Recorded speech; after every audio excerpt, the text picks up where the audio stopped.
Halo, ketemu lagi dengan saya Dini di channelnya Tribun Lampung News Video. Nah, kali ini saya akan ajak teman-teman semua untuk ngobrol bareng violinis asal Lampung, Rani Damayanti. Yuk, kita langsung ketemu dengan Rani. Halo Rani, apa kabar? Alhamdulillah baik. Rani ini violinis ya?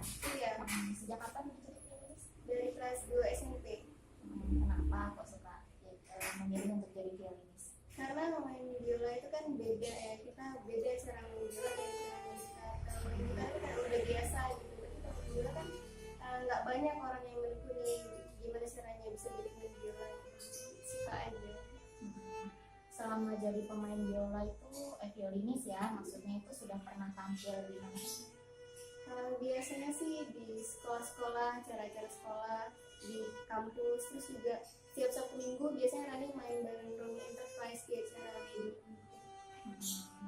Selama Rani menjadi violinis ini ya, ada nggak sih pengalaman yang paling berkesan atau yang paling nggak bisa Rani lupain? Ada, itu waktu itu Rani masih di Aceh kelas 1 SMA. Itu pertama kalinya Rani main di acara yang besar, yang paling besar itu waktu itu acaranya Duta Wisata.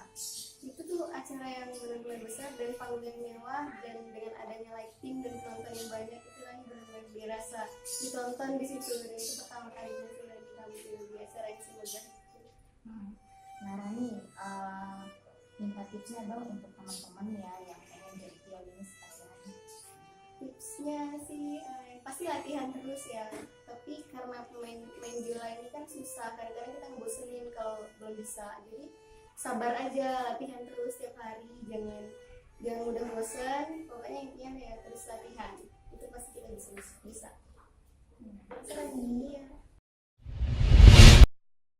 Ya, itu tadi obrolan kita bareng Rani. Jangan lupa untuk subscribe Tribun Lampung News Video.